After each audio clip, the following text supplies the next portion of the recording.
Kristen. Commissioner Barfield. Right here. Commissioner Merritt. Here. Commissioner Minor. Here.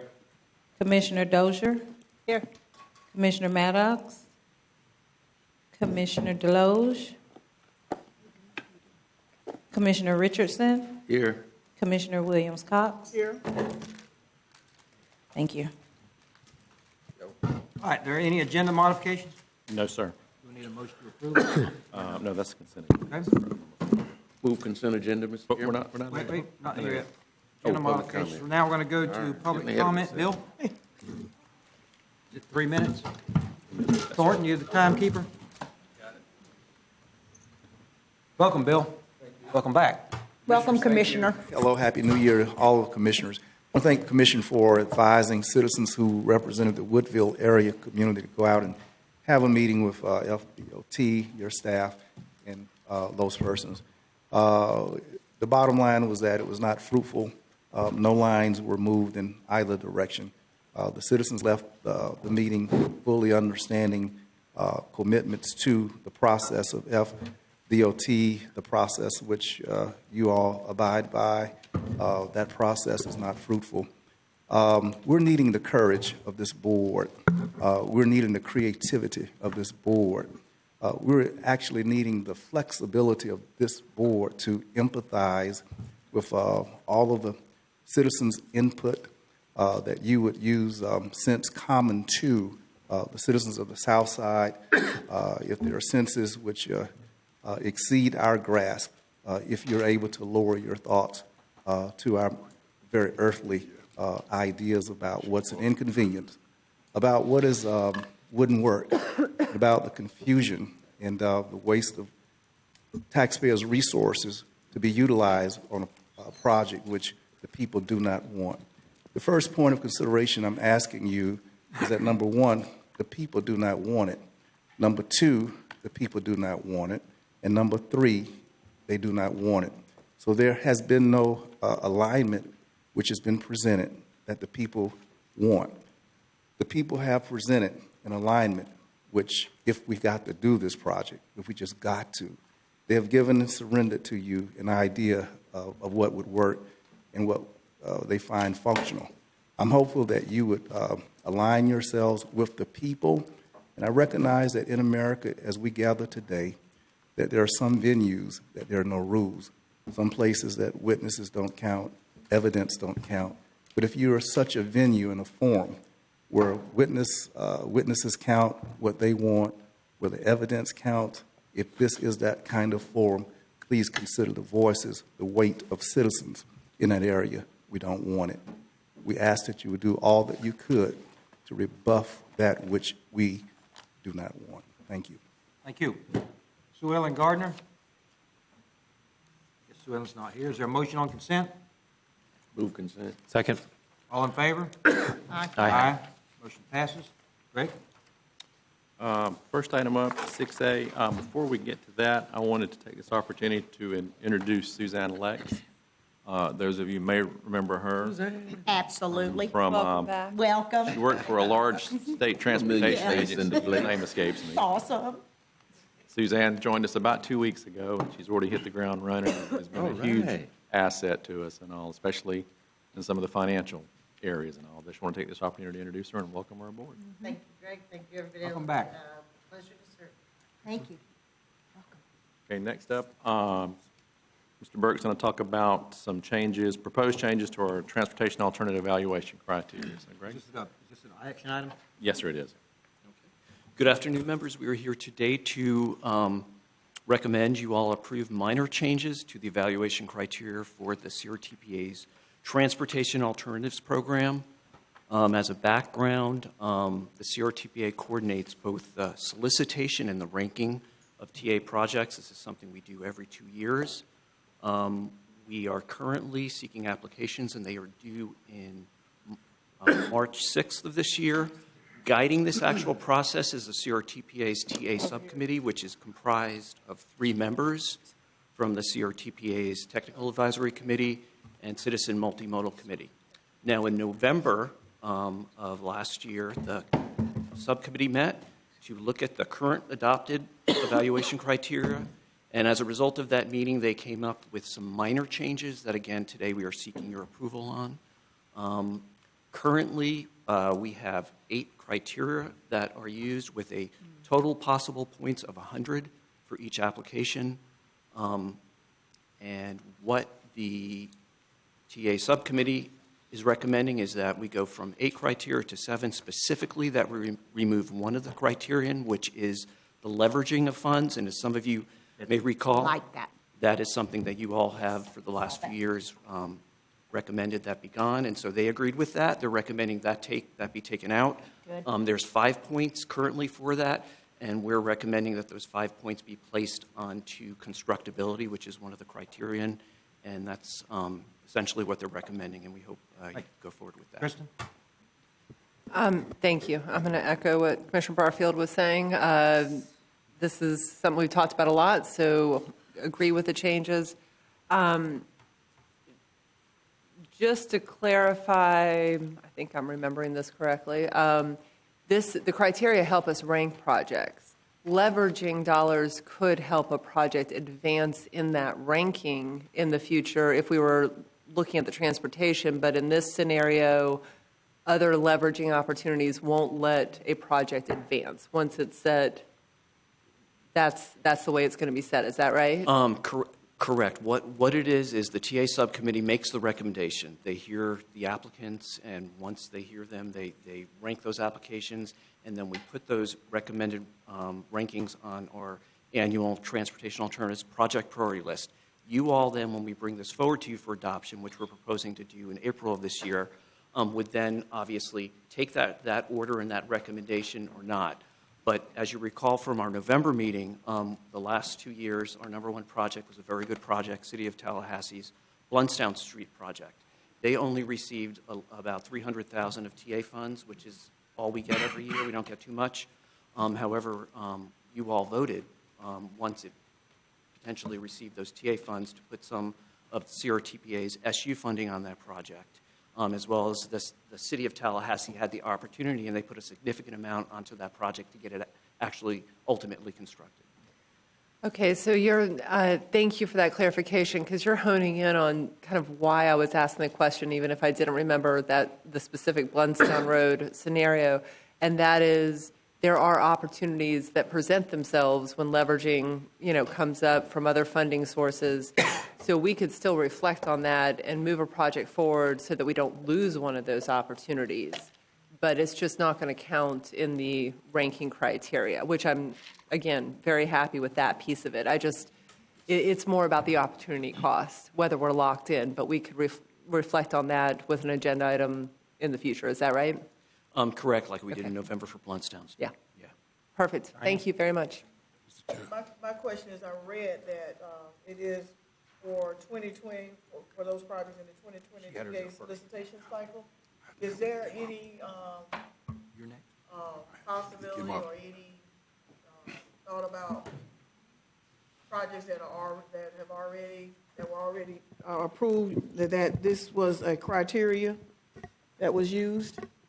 Like a retrofitting or what's the word when you go backwards? Yeah, retroactive. That's a great question. As I noted earlier, we solicit new projects every 2 years. We do that because it's a lot of effort on the part of applicants and local government sponsors to go through with this process.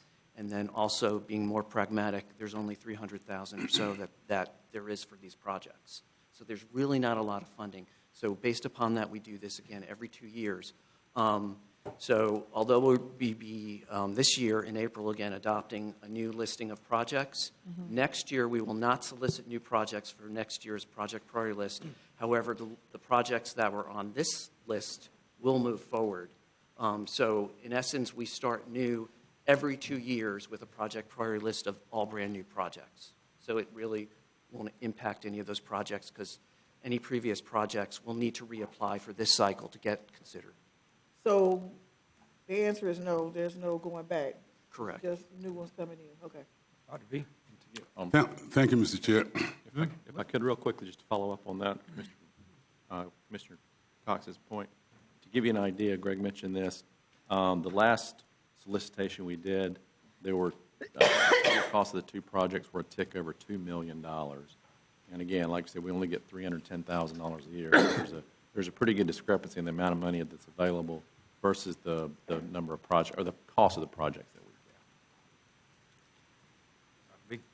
Thank you, Mr. Chair. I truly applaud the TA committee for recommending the elimination of the leverage of fund as a criteria. However, there are many other criteria that I have concerns with. We all in this board understand that many of the cities and counties that apply for these funds in District 3 are small, rural, with limited resources, hence the need for a grant funding for these capital projects. In many instances, parcels aren't platted or don't have recorded right-of-way. In order to determine the existing right-of-way, each parcel along the route to be developed will need to be located. It is difficult for these fiscally constrained government to allocate tens of thousands of dollars just for the opportunity to apply for funding that they may be rejected. So we understand the FDOT's position in requiring that the right-of-way be determined prior to awarding the grant dollars, as conceptual project may not be feasible due to right-of-way restrictions. So I have an alternative suggestion that we should consider or make recommendation to FDOT to consider.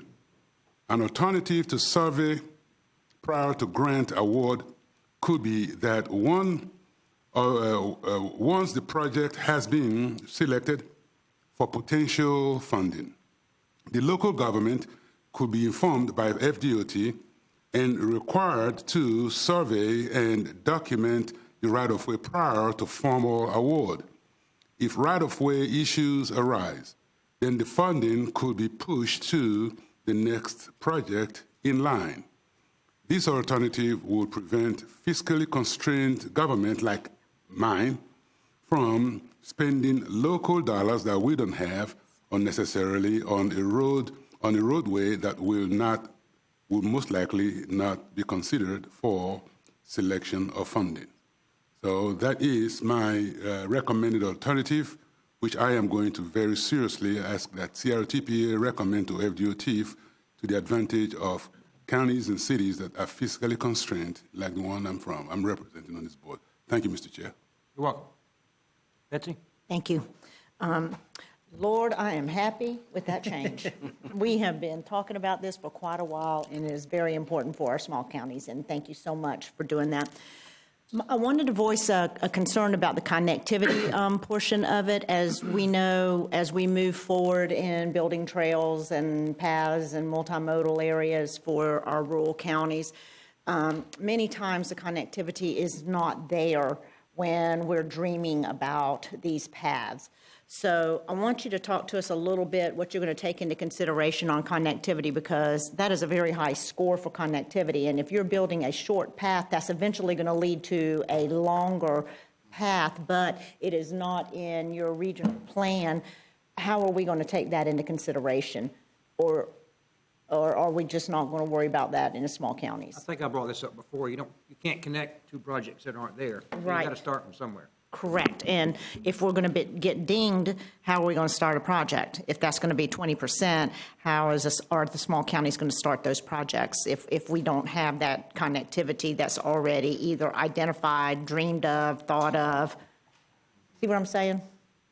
Yeah, I do. And just in general, with regards to that criterion, what it reflects also is, and we've said this a few times today, the limited resources available. So we're really trying to maximize the funding we get and to put those to make, obviously, the biggest, for lack of a better word, dent in the mobility of the region. Mm-hmm. However, that said, I think all of the 4 counties have existing facilities for which potentially there could be projects to lengthen them or provide connectivity to that. Ultimately, and I know I said this when we adopted in 2019, the priority project list for 2020, 2024 for transportation alternatives. Ultimately, although we have these scores, they're a general guideline. A good project that makes a difference, a good project that provides benefit to people who have difficulty in accessing other means of transportation, that have transportation needs, always, in my history of managing this program, has always risen to the top. This is a guideline. Okay. A good project's a good project. Let's let the minutes reflect that. I like that. Kristen? Good. Thank you. Thank you, Mr. Chair. I'd forgotten to ask something, but I assumed Commissioner Barfield might bring it up, and I was right. It was on the connectivity piece. So that was an excellent question, because we have the bike ped master plan for Leon Tallahassee, but we've had a lot of conversation about connectivity to the Sun Trail system and other things. So while we're trying to fill those gaps, we have a situation where we have a lot more robust data for Leon Tallahassee that could really sell projects, and they might be more shovel-ready, where in our other counties, we really want to make sure we're pushing forward on the connectivity for the larger trail system. So that's what you're talking about, that there are guidelines, and those types of arguments could be made in an application if it was a piece of a puzzle that would get us to this larger bike ped network. Is that right? That's yeah. Correct. It's the same thing she just asked, but I just Yeah, and another step in the process with what the TA subcommittee does is after the March 6th deadline, we actually set up meetings with the applicants, and they meet with the TA subcommittee, and there's an opportunity for them to present their projects, for committee members to ask questions and kind of get a little bit more in depth than you can from obviously just an application process. One important thing, as I said, although the CRTPA TA program, we solicited and we recommended ranking to the FDOT. Ultimately, the FDOT are the folks that put the federal funds on these projects as they develop each new work program. In their guidance that came out in October, they made a note in the email that they really will just be looking at, again, a reflection of the limited funding for TAA funds, the top two projects. Just the top two? Just the top two, yeah. okay. Well, I wanted to piggyback, Mr. Chair, on Commissioner Barfield's comment, because Leon Tallahassee, we've got some blueprint. We all have limited dollars for our extensive project list, but we do have other resources. And that larger trail network is important to Leon Tallahassee as well as all of our neighbors. So if there could be anything kind of leaning that way because the limited funds, I think spreading this out to get a larger network could be beneficial. Similarly, I don't want to leave, Dr. V, your question on the table. I didn't hear any other chatter about it, but I would be very concerned about this being a 2-year cycle and granting money when it took months or a year to do a vetting of a right-of-way. I completely understand your concern, but I think this is a unique one with a 2-year process, and that it's such limited dollars. But if we wanted to look at that in the future, I would want more information on that. But I think that's a real challenge. The points for leveraging help some. May not help as much as you want, but help some, I think. So, but I appreciate your comments. The item under consideration is, are we going to adopt the revision to the scoring? Is there a motion? Second. All in favor? Aye. Thank you. Greg, you want to say something? Please let it be noted, I Let me- am not in support of that, Okay, you voted against it? against it. Okay. I need these issues seriously considered. Greg? And I was in follow-up on Commissioner Dozier's comments. Dr. V, we'll talk with the department and see if that's an option. I think that's one of the issues we always run into with these projects, that we get them through the design, and if the local government doesn't have the property already, that puts it into the whole federal property acquisition process, which is a lot more complicated, especially, I think, for a smaller county having to process property acquisition through that process. But we can talk with the department and see. I mean, I don't think it's a bad idea prior to any work being done, but I understand exactly what you're saying as far as the resources it takes to do that survey. But we can talk with them and see if we can work something out to where they wouldn't have to have it prior to the project being initiated or something to that effect. I think there's some things we might be able to do with that. Thank you, sir. I actually do appreciate that, Mr. Executive Director, because I think anything that would be in favor of the fiscally constrained government would be of great help to the county that I represent. So that is, in this case, a serious item for me. Well, and I've always advised, member governments, if you have a project you think that you're possibly looking at that you know you don't have the right-of-way, try to acquire that right-of-way before it gets into the federal process, because the instant money is put on that project, it's federalized. Okay. It doesn't matter if a penny's been spent or not, but then you're under federal requirements to acquire property, ADA, and everything else. Okay. We're not taking any action on this item. Do y'all want to just talk about this under member items, or? I'd like to strike while the iron's hot. Okay. I just wanted to weigh in support of what Dr. V is saying. Me too. And just let the record reflect, because I heard my friend here say that she didn't hear the chatter, so I'm chattering that I'm in support of what he's saying, because these are real dollars.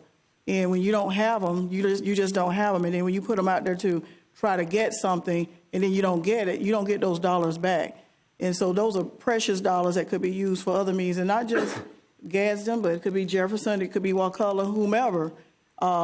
It could be Tallahassee. But I wanted to weigh in favor that we give that really some serious consideration. And I know this board is clever, intelligent, and all those things, that we could figure this out so that we don't cause a disadvantage to our surrounding neighbors, small counties. Thank you. Thank you, Mr. Chairman. In response to Dr. V's comments, I understand what Dr. V's challenge is. But the issue is that Gaston County is certainly not unique to Gadsden or even Wakulla or Jefferson. I mean, this issue with TAP funding is not even just unique to us with the CRTPA. What I'd like to do, if the executive director doesn't mind, is see if he could reach out to the MPOAC and see what kind of best practices there might be in other MPOs to address the issues that Dr. V is talking about here. Surely we are not the only MPO in the state that is having an issue, sure. And there may be alternatives, approaches that other MPOs have adopted that could help address your points. Thank you. Item 6B. And this is a carryover from our November meeting. It's our fiscal year 18 audit and financial statements. As I always like to start off by saying all the money's accounted for, nothing's missing, so we'll go from there. Great. That's good news. Yeah, wonderful news. If you recall, fiscal year 18 was really a period of transition for us. That was the time period that we were looking at the OIG audit, and they found a lot of issues that we were already aware of and were working to clean up. And by and large, I would say now we're at that point, but a lot of those are still reflected as part of this audit. So I want to go through and touch on a few things and then just see if you all have any questions. The first item dealt with journal entries. One of the things that they flagged there that we pointed out for fiscal year 18, we actually only had 2 journal entries as opposed to 10 or more than prior years, and that boiled down to an issue we had with the joint project actually that we're doing with Blueprint, where we're splitting that cost 50-50. Blueprint actually was not getting billed as they were supposed to. The other talked about a negative cash balance. And since we work on a reimbursement basis, we're always going to have a negative cash balance. The issue we had back in fiscal year 18, of course, we were so far behind with the invoicing that number was larger than normal. I think for fiscal year 17, we're at about a little over $1 million.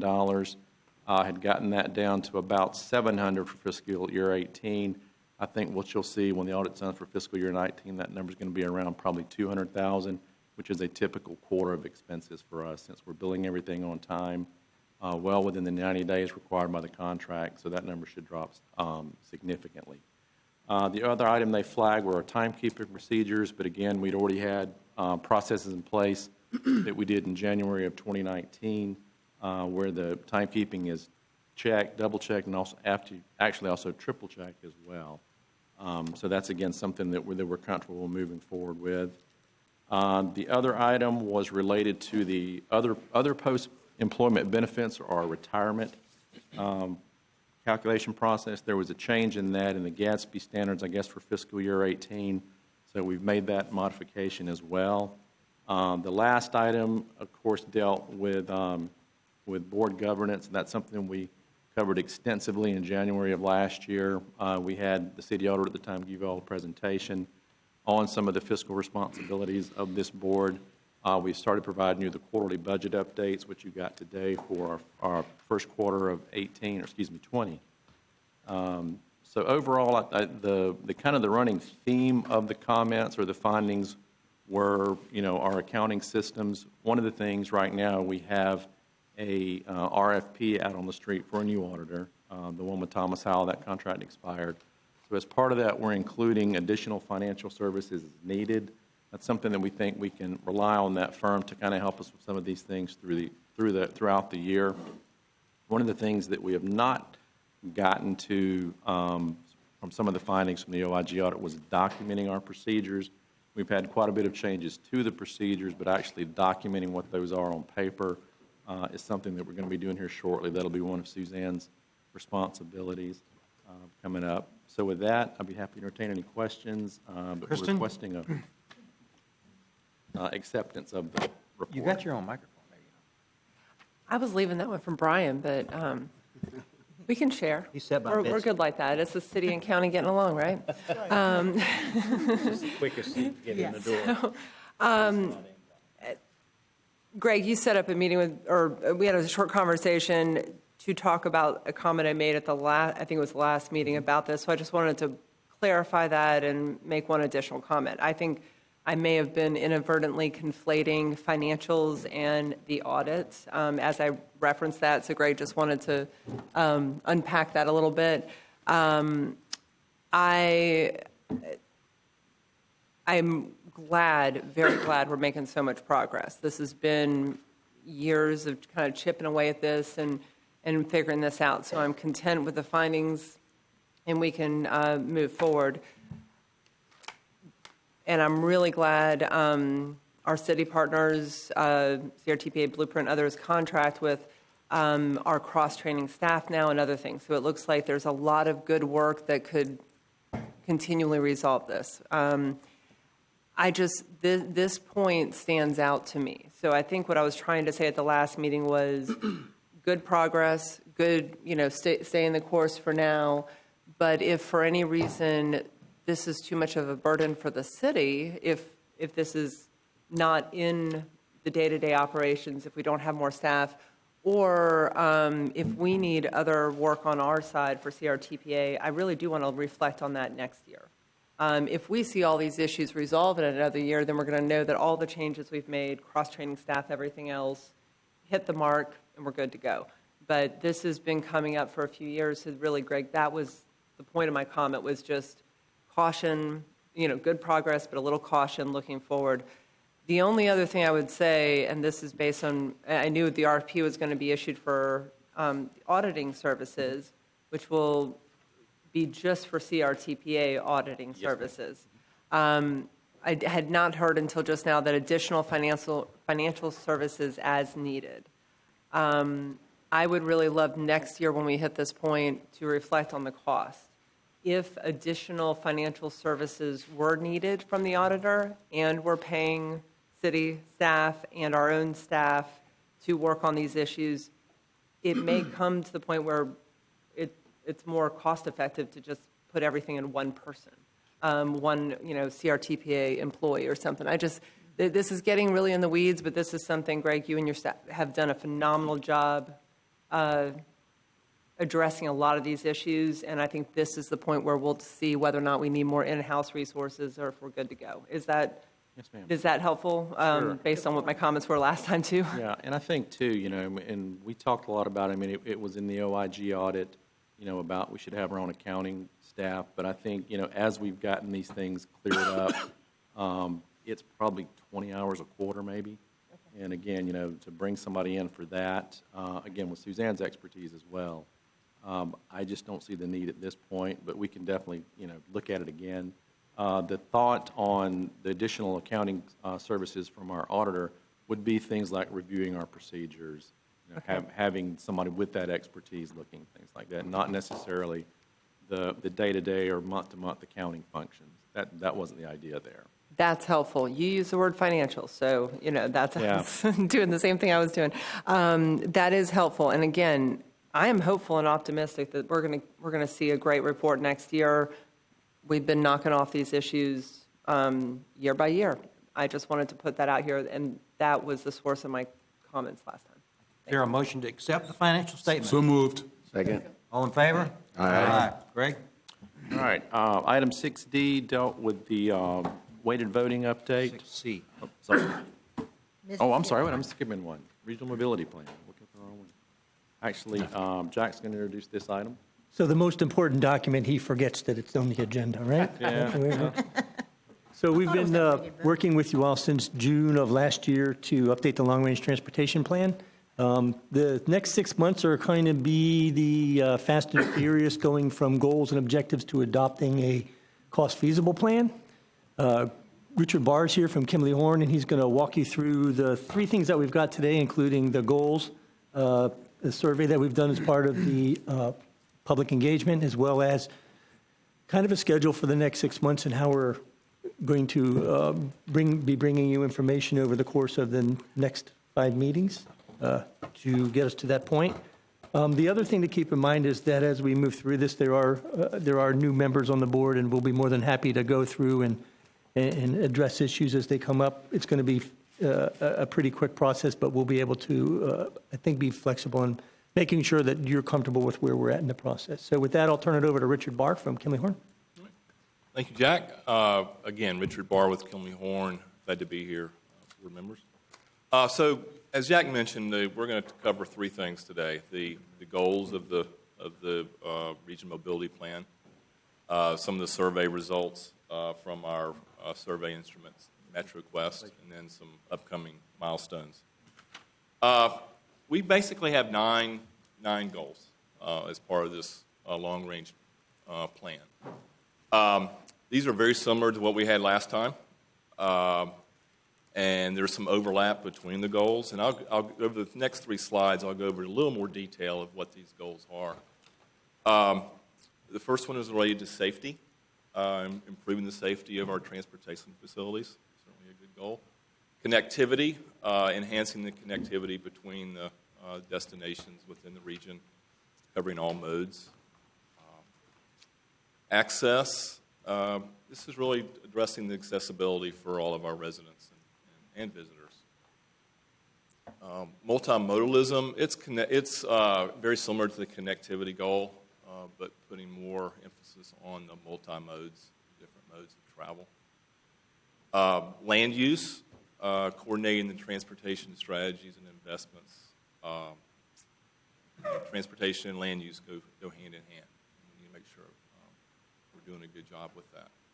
Security, promoting and implementing transportation improvements for all modes, ensuring resilience and security of the transportation system.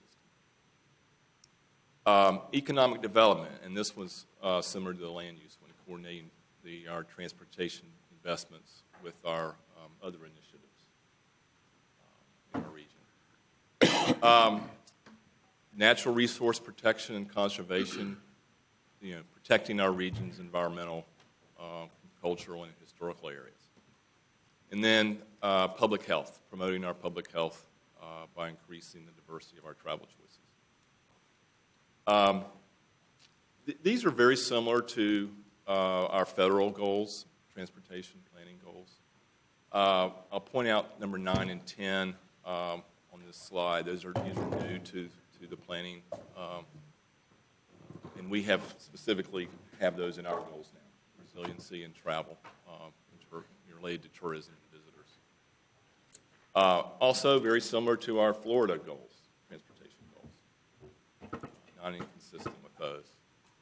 And how do they compare to our last goals that we had for the 2040 transportation plan update?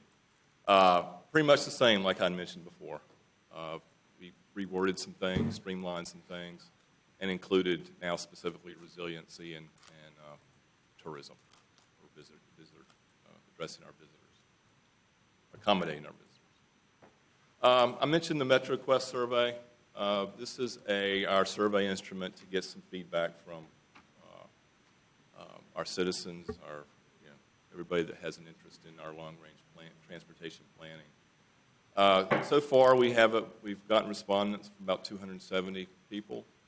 Not surprisingly, 85% of the respondents, their primary way of traveling is by auto. Safety, I mean, we put out there, what are your priorities? And safety was certainly the number one priority by those that responded, followed by environmental sustainability and congestion reduction. The majority of the respondents have said that they feel safe most of the time. We certainly want to have everybody to feel safe all the time. So we're looking at ways to make that happen in the plan. And then the bicycle transportation opportunities was stated as the most, we should put more focus on safety related to bicycle. I think they're the most vulnerable. Yeah. Can you tell us where how did you select the survey respondents? Well, we have done that in several ways. We had a booth at the Winter Festival, and we attracted a lot of folks we stopped them and had them come and we have quite a few do that. We had an early on, it's called Traffic Jam, where we invited folks to come to us. We found it better that we go out to where people are. We found that out during the Winter Festival that we had a lot, like I said, we had a lot of people respond to those. Because There's been a lot of bicycle riders there. What, at the Winter Festival? Yeah, only 85% use a car. Yeah. Yeah. Do you blame them? I think the real number is more like 95 or 99, but anyway. Since we're asking questions, Yes. not being recognized. Let me let Dr. V, he's Sorry. been patiently Okay. waiting first. Okay. Go ahead, Dr. V. Thank you, Mr. Chair. Is this regional mobility plan, this survey, does it have a deadline? And if it doesn't, when is the deadline? Is it still citizens, still interested individuals, still able to conduct this survey? Because I have sent it to people citizens in my community, even pass it on to churches, and I don't know how much of it they have actually done.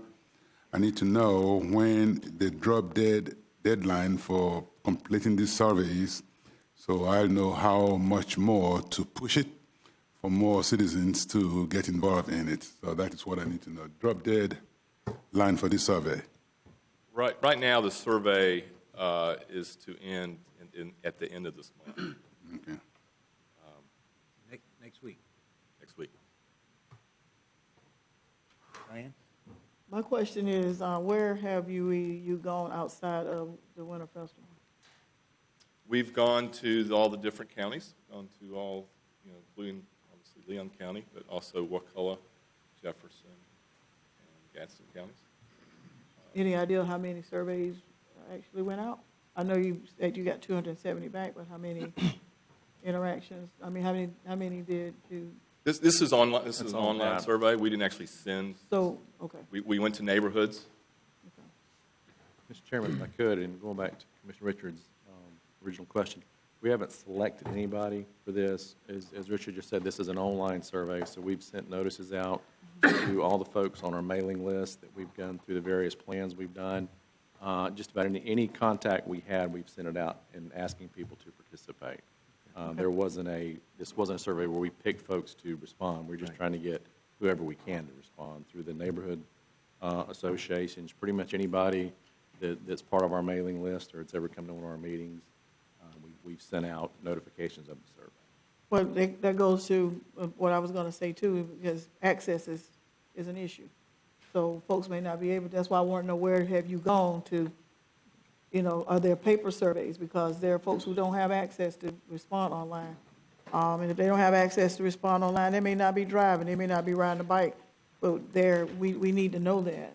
So are we doing any paper surveys or going places with handhelds so people can respond while we're there? I mean, we're always looking for opportunities to get in front of folks. We have a public meeting coming up later in the process. Like I said, we had gone out to the different counties and advertised it through the regular means of the CRTPA mailing lists and other mailing lists. And two, we have not done paper surveys, but anytime we go out, we have iPads that folks can take the survey right there on, basically on an iPad or something. But to answer your question, we have not done paper surveys. Okay. I just want to make sure, because we're talking about a mobility plan, we want to make sure we include as many people as possible. We know that we have an issue with regional transportation. So if we're having issue with regional transportation, and, you know, I can relate directly to what Dr. V is asking. That's the county I grew up in. We have an understanding about how we get information, how we give it out. And so you've got to find that soft spot to get it, and you're not going to get it through online. So, Kristen? Thank you, Mr. Chair. We've talked about this before. I've shared that I really like the creativity that you all have used in other communities and certainly tried to do here. I don't know if we got as many responses here as you've seen in some of the other communities. Would that be fair? Yeah, okay. So I know that I assume that there was a deadline to finish by the end of January in the contract. I know there's staff time, you know, and other costs associated with this. Would we benefit from a few more weeks of conducting the survey because we didn't get as many responses? And so you're nodding? If that would be helpful if we got more responses to the online survey?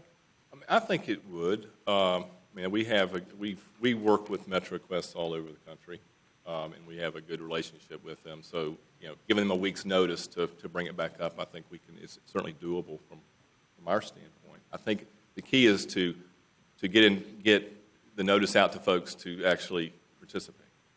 Right, and that was going to be my next question. Is the reason I wanted to acknowledge again, you all have had a very creative approach. I attended was the meeting at the Senior Center. Right. There was a number of people, and to your point, Commissioner Williams, I mean, there were people who were there who probably wouldn't have found it online or were walking there and other things. So it was more accessible. Since we're talking about the online now, there will be other public meetings. It seems like if we wanted to extend this to get more input, we would need to find a way, staff, board, to do that. And I wonder if, say, the city's neighborhood department, I don't know if we can reach out to all the associations and just have one stock email that they could push out and say, you've got 1 week left, 2 weeks left. The churches could be the same way. The chambers of commerce can be the same way. Any other contacts from the other counties. I just wonder if there was one form that just kind of said, this is your last time limit or your last time to get this done, if we've used some of those other resources or just try a different tact. Greg, do you think? I was going to say, I think we went through the city's communities with that list, but I'll let Jack. We went through, I've been working with Neighborhood Services and emailed it out to all 477 homeowners associations and neighborhood associations, and also offered to come talk to them so we can set up meetings with them as they're, you know, getting these emails. It's been 3 weeks since they got those, so the responses can be online, or we can go to them and meet with the individual neighborhoods. Have you gotten any responses? To coming to see them? No. Yeah. Okay. This would be something that my city colleagues would have to consider, but I wonder about the utility billing network. I mean, I get emails from city utilities all the time. I didn't get one from an HOA saying, hey, CRTPA sent you this. So just Sure. Looking for other strategies. I will let you all do the problem solving unless you need to engage your board to help with this. But personally, I think a few more weeks and helping support Kinley in pushing this out would be good. Yeah, Curtis? I'll leave it there. Thank you. Thank you, Mr. Chairman. You know, as we all know, people who tend to have a particular interest in a survey will respond. And if 15% of these people said they don't drive a vehicle, then I don't know how they're getting around. They ain't riding bicycles all over Tallahassee, but obviously that was a select group that chose to respond to this survey. And then particularly when you talk about online, again, that's going to be even more selective. And so, but there are issues out there, as Commissioner Williams-Cox mentioned. You know, I worked in Gaston County for almost 20 years, and I know that there are transportation issues with getting people back and forth just to Tallahassee. I think we have a Star Metro minibus that runs now between the two counties, but there are certainly transportation issues there and people having to drive, that if there were some transportation alternatives, maybe they wouldn't have to rely on automobiles so much. So, you know, I don't know if additional time is going to produce, you know, much more feedback on an online survey, but I would certainly suggest in the future there be some other means used to get this information out and solicit that feedback. Because I just don't know that this is representative of the true populations that are represented by this CRTPA. I don't think it is. Dr. V. Thank you, Mr. Chairman. Thank you, Mr. Chair. Yes, Commissioner Richardson, thank you for that segue. I hope we are not using an approach that meets one size fits all in regards to collecting the survey. Gaston County, which is the only one I can talk about. If I was in Tallahassee, I would talk about Tallahassee. If I was in Wakulla, I would talk about Wakulla. So I'm talking about Gaston County. In Gaston County, computerized survey, you are going to get very minimal, if any at all, responses. Our method of disseminating information is different. We need to seriously consider a paper survey where we can actually go to the churches on a Sunday service and collect the survey from the parishioners working with the ministers. As county commissioners who are interested in transportation modes, we have no problem going from church to church. We do it when we're running for election. Mm-hmm. Okay, so why can't we do it in collecting data that will help improve the quality of life of the citizens that you are representing? So I think we need to really consider a diverse way of collecting data that will lead towards improvement of the people we represent on this board, quality of life. That the time right now, whether extending the time, I don't know how much more good that is going to do.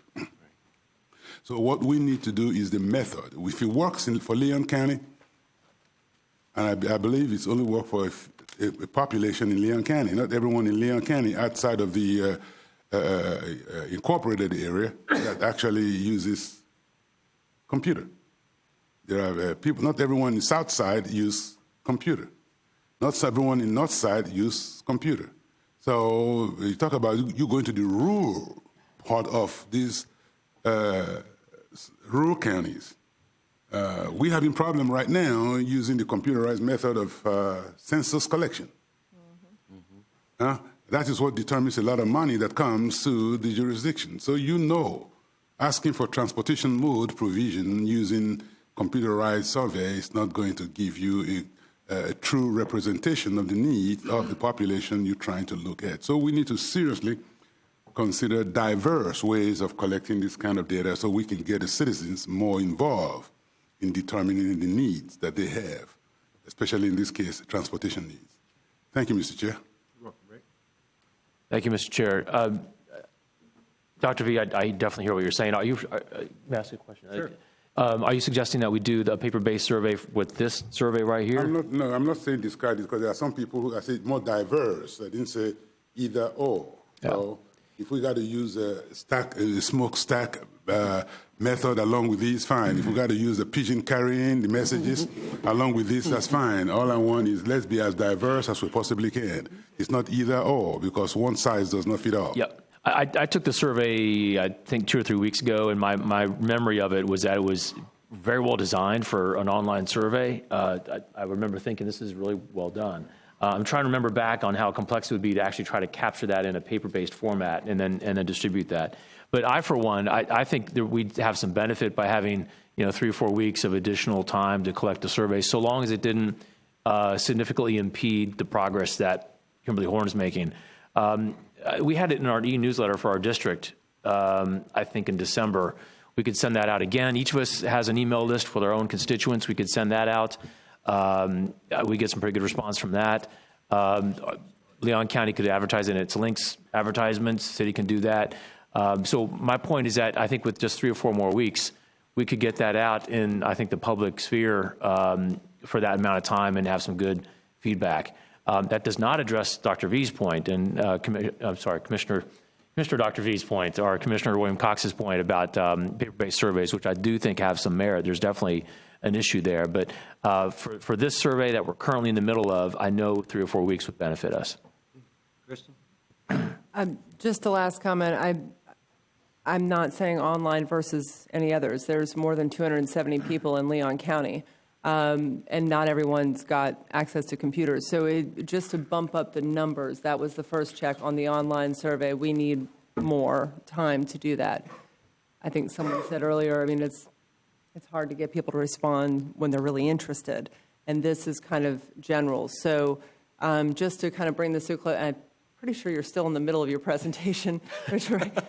Beginning. Yeah, so I'll free up with this, but the survey is one point of data among many others, and you did reference other public meetings this spring.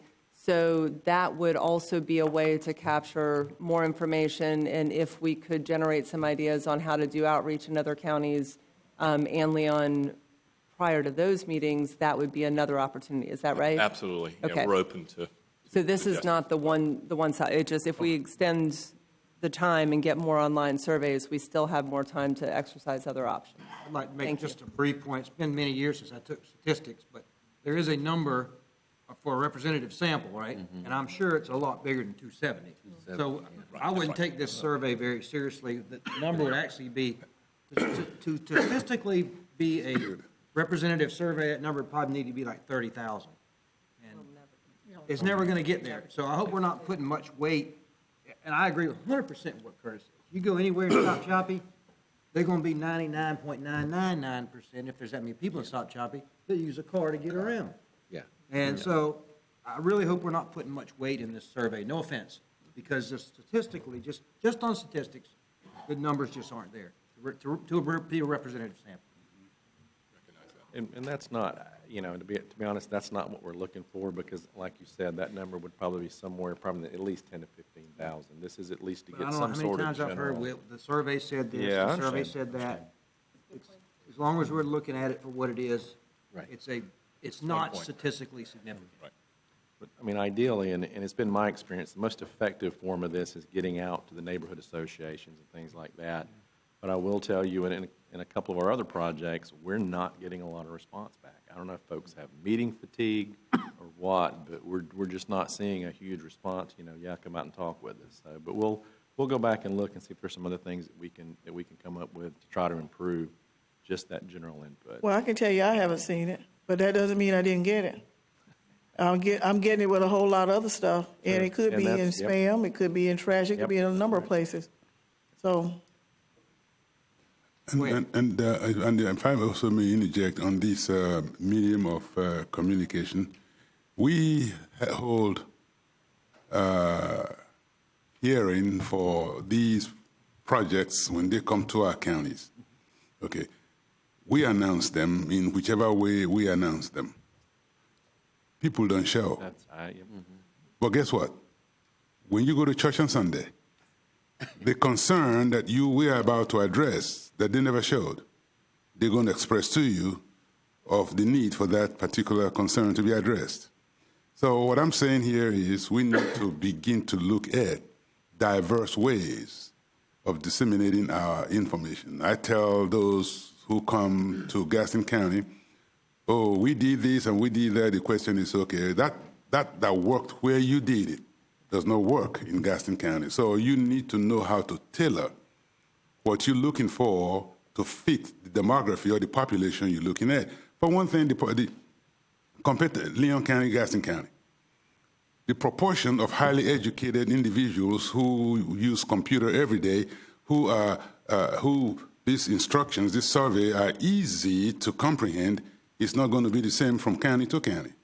So we need to actually pay attention to these differences in the various populations that we are targeting with this different information. So that's what I'm saying.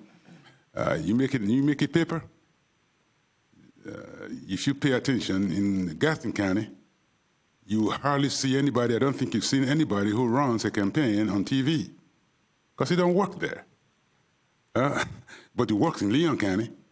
So you've got to know. We got to know how to tailor our services and our solicitation for information to feed the diverse population that we serve. That is all I'm asking for. So I'm asking for us to consider. I mean to say.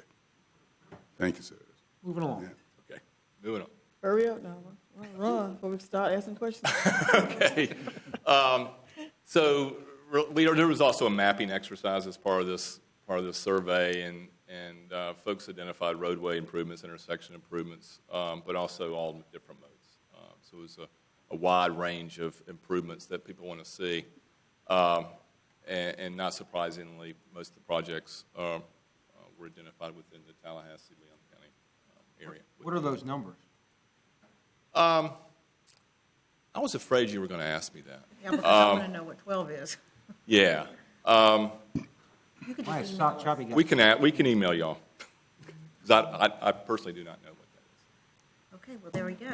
Stop Choppy looks overrepresented, whatever. Yeah. We talked about milestones coming up.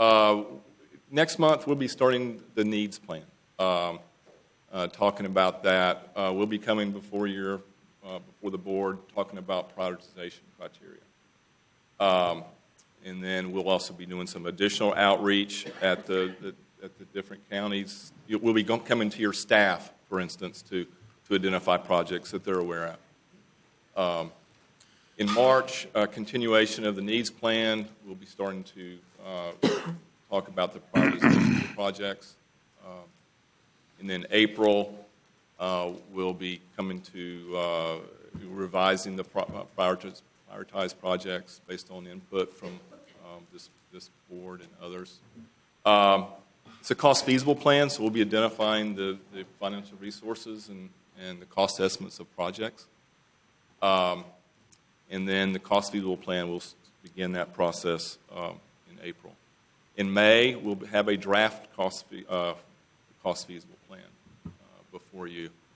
And we'll be doing, again, some additional outreach in May. And then in June, the goal is to adopt the cost-feasible plan. And, of course, the documentation will follow that. With that, that's all I have for today, and I'll be glad to answer any other questions you may have. Kristen? I actually left that up. You can just leave yours I was standing. keeping you on your toes. All right. All right. Greg? Thank you. Thank you. Okay, now item 6D, sorry. Sorry, I thought somebody said something. Mr. Chairman, you asked Ms. Dodd, she got this, she couldn't find a car early, and we should park that way. That's the only problem I see with Come on. We're going back to citizens to be heard. Ms. Sue Ann Gardner wasn't here earlier, but I'm going to go ahead and give her 3 minutes.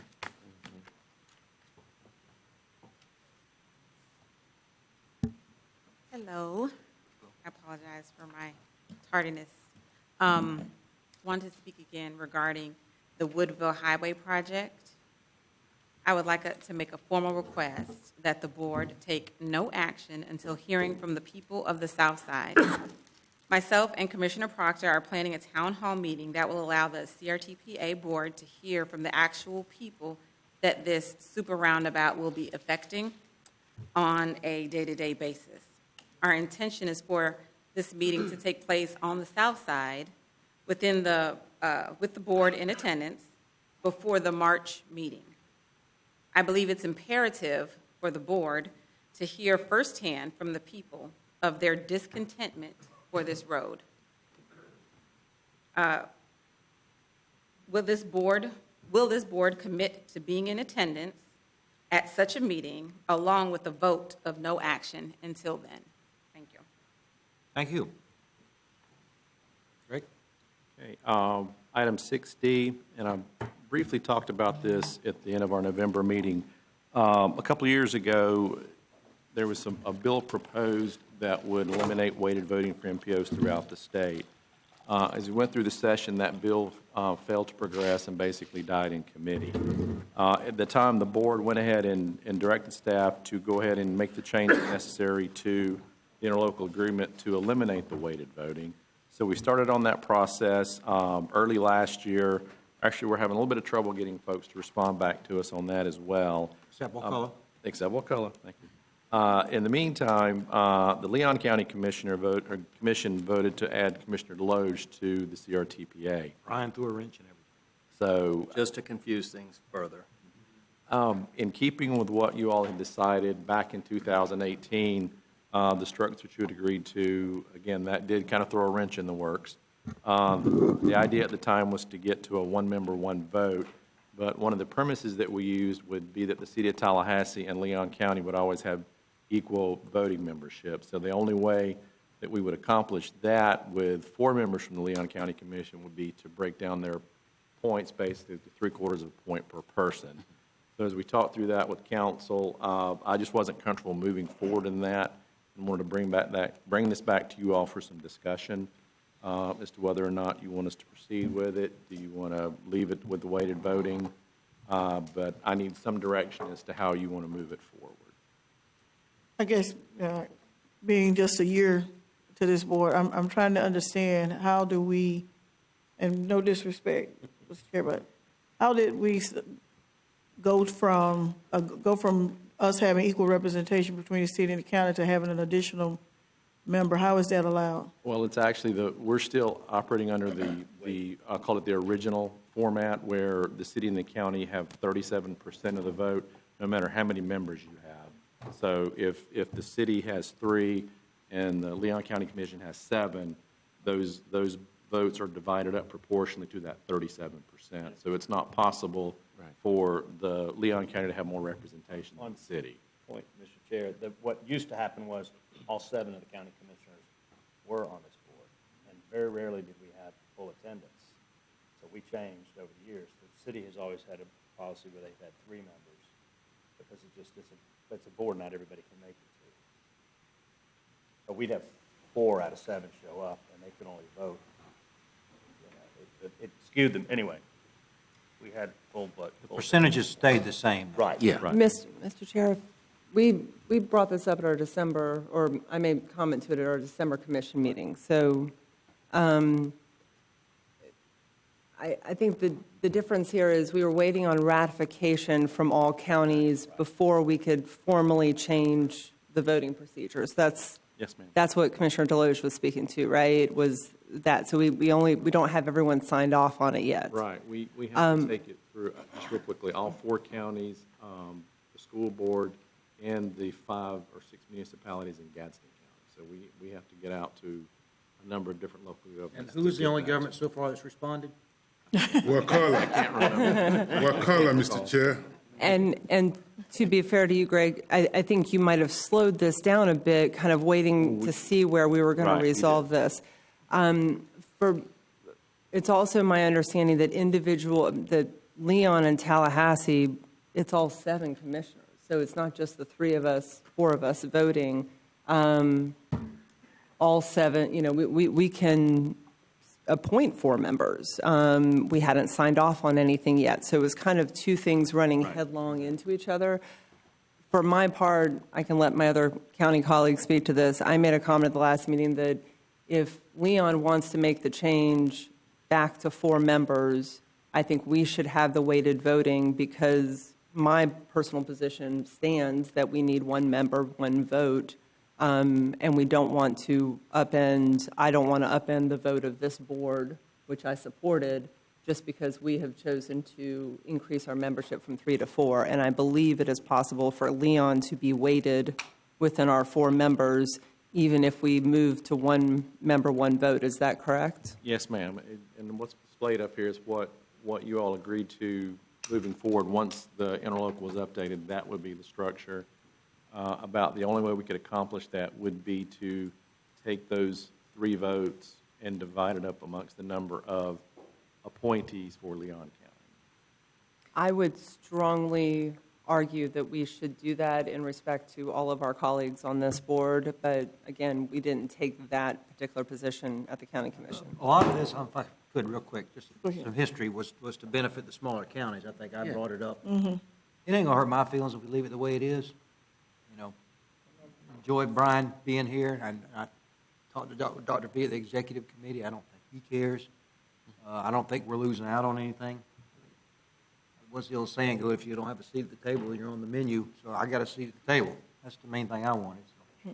Go ahead. I was just going to say, I know this is unique unto itself, but I'm a member of other boards where you do have multiple members from an organization, but there's one vote from the organization. So that way it is, the playing field is level.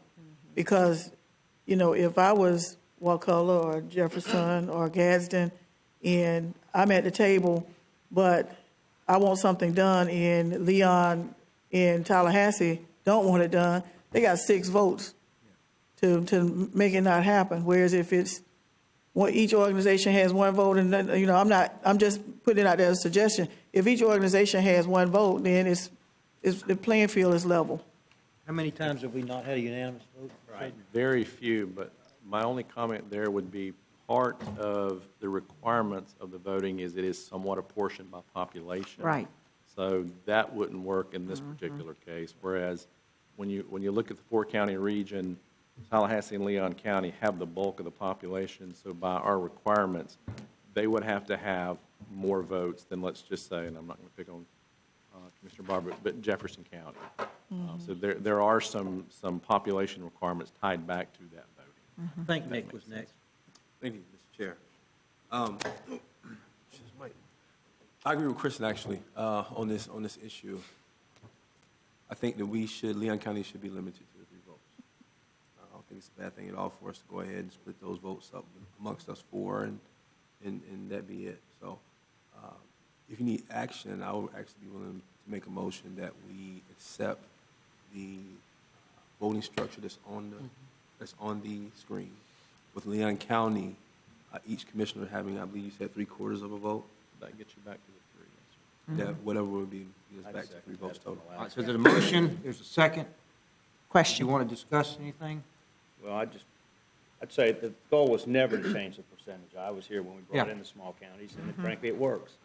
And I have seen so rarely that we have any Right, and split that's the flip along- side of it, yes, sir. It's just a voice. I'm just interested in getting back engaged. That's the reason I asked to be put back on. Betsy? Yes, so if there's only one Leon County Commissioner and one, do they count for all 3 votes? Is that correct? No, No, they would count .75 each. 0.7, right. That was the problem we, So bring your calculators to the meeting. Go ahead. Yeah. on point. That was the problem that we had before. When we had and that's 7. why we went down, because we just couldn't get 7 here, and it was all spread out. Yeah. So, I mean, I would suggest that if one of our commissioners, and we'll handle this amongst ourselves on our board, if one of our commissioners is constantly not showing up to the meeting, then we're going to ask him to step down. Right. Somebody. Now, if one of us step off of the board and we're back to 3 members, then I would imagine that we all get a full point at that point, correct? So the voting number per member correlates with the actual number of members on the board. So even if all 7 of us join, we still only have 3 total. And if only one shows up, they have If only one shows up, then one has Okay. .75. I suggest that we don't make any assumptions, you write it in, because we're not going to always be here. I agree. So put it I'll in. make that part of the motion, and if I need to, that Leon County, .75 per vote, okay? If it's 1.75, no matter if we're all 4 here or 3 here, it's .75 per vote. Why don't you just say 3 votes total, and then y'all decide how to split them up? I mean, the point is 3 total, right? Right. But I think I see what you're saying. You don't want one member to show up, and you get 3 votes. No, we're going to split it evenly in .75 So per we're going to vote. put that as part of his motion. Yeah. Brian, are you all right with that in a Yes. second? Dr. V, no questions? Right now, I have no question. I think the question I had is the question that Commissioner Barfield just addressed, because that was why when she was asking it, I was like, okay, if there are 3 or 4 members representing Leon County, and they have 3 votes, the question she asked is the question I have.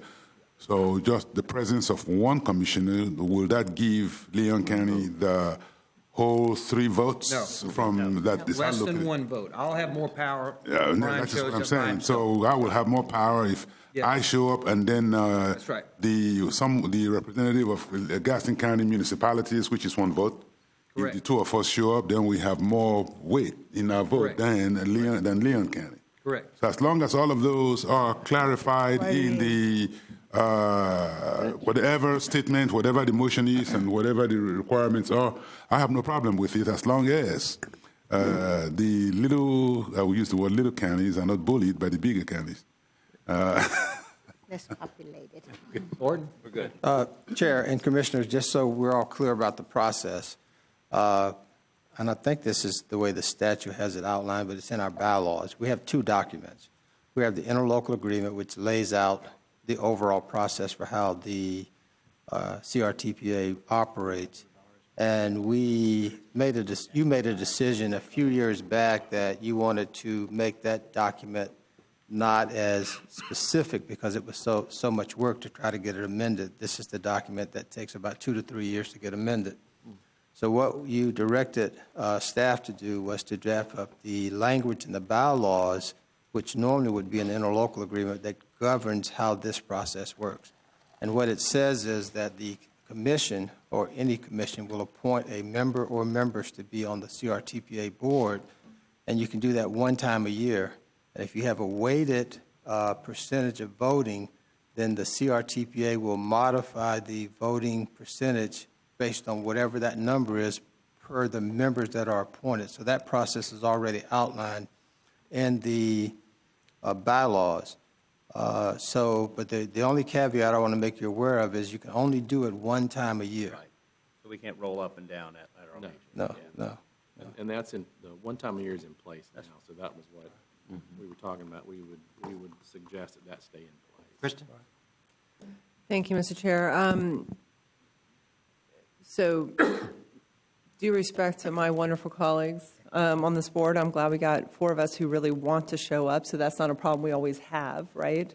But I do recognize that this could present a challenge for quorum. This could present a challenge in a lot of other ways. So if we have 4 counties in all of our cities, or 3 counties in all of our cities, I'm not really doing my counting here. Anyhow, if everyone else agrees with this and Leon is the outlier, I'm going to say it wouldn't be easy, but we need to carry this back to the Leon County Commission. I mean, I just wanted to put that on the table because the rest of you could say, go back, we were making this decision, but we don't have the signed agreement yet. So if this is a workable solution, I think it works for us. And if we go back to 3, that, in the future, that's fine.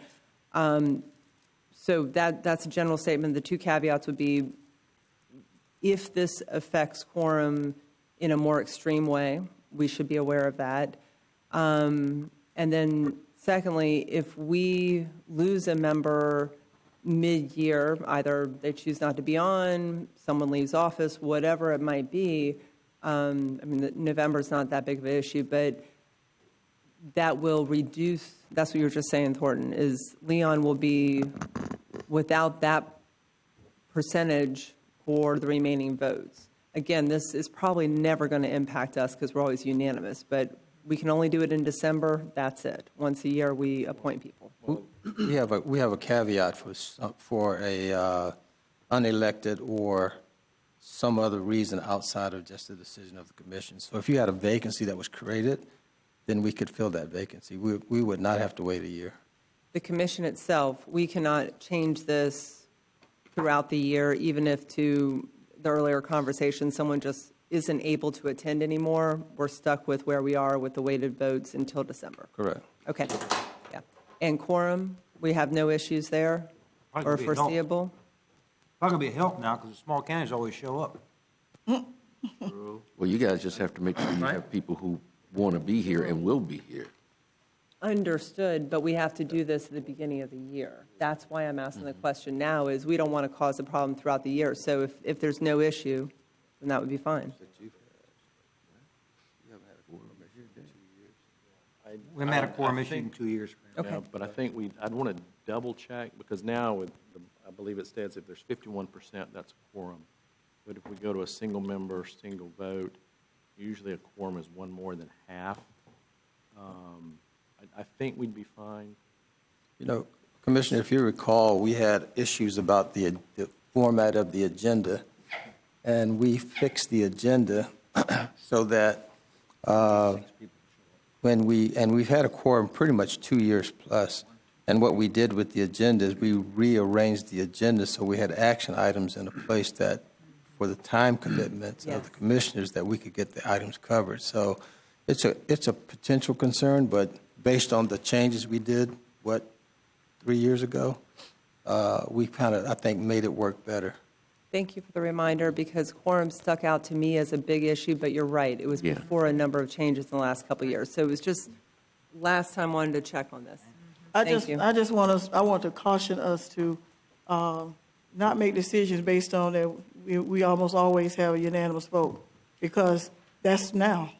But we're planning for the future, and it could be that none of us are here.